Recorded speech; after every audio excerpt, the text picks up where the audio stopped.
Ooh, it's warm today. That was a pretty intense one, Kenny. What do you think about that practice? Yeah, I walked in the meeting room today. I said this is going to be one of the hardest practices of fall camp. We're going to be out there and we're going to work. You're going to be tired, and we're going to see who jumps off sides when you're tired. We're going to see who creates penalties when they're tired and who loses their focus. Today, the defense definitely got the better hand of the offense. You know, the defense had 3 and outs.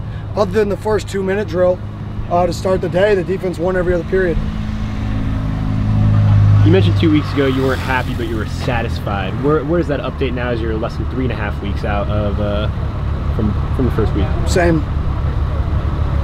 How disappointing is that, if at all, that the defense won over the offense? Obviously, you want both sides of the ball to be great, and you're more of an offensive line. How do you stand with that? Oh, I want our defense to be great. Yeah. You know what I mean? Every day, sometimes you're going to come out, the offense plays great. Sometimes you're going to come out and the defense plays great.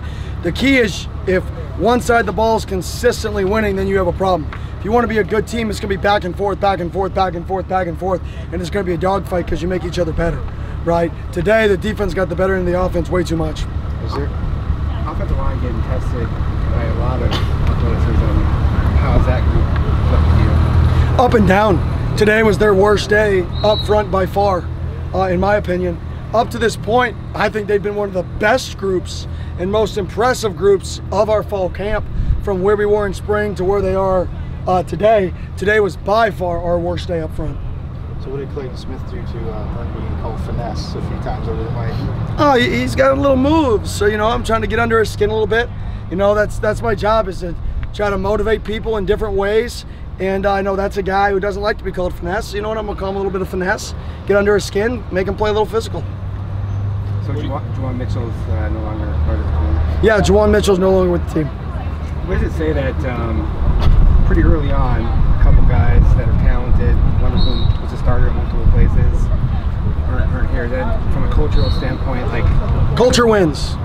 It's very, very simple. Culture wins. You're either going to practice how we practice, live how we live, be a good person, compete, say yes sir, say no sir, open doors for people, be genuinely a good person and do things right, or you're not. And it's really, really not hard just to be a good person, right? The football stuff, that's great. There's a lot of really good football players out there. There's a lot of great football players out there.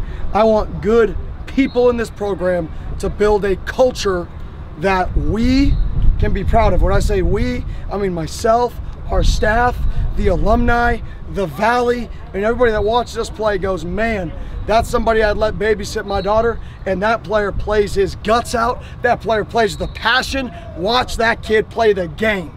And that's what I want to see people say and hear people say about our football team, is how hard they play, how passionate they play, right, but how good of people they are.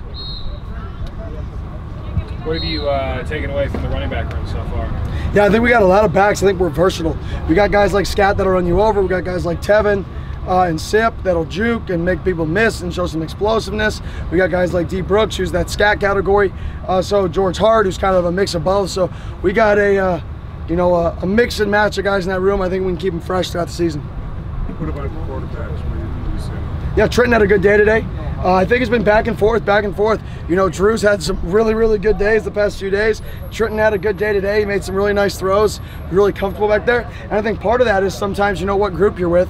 You know, some days you're with a group and you're getting sacked, and the next day you're with another group. So you can't really judge completely by what you think, oh, that's a nice throw, that's a nice play. Sometimes you judge by, man, how much chaos did you prevent?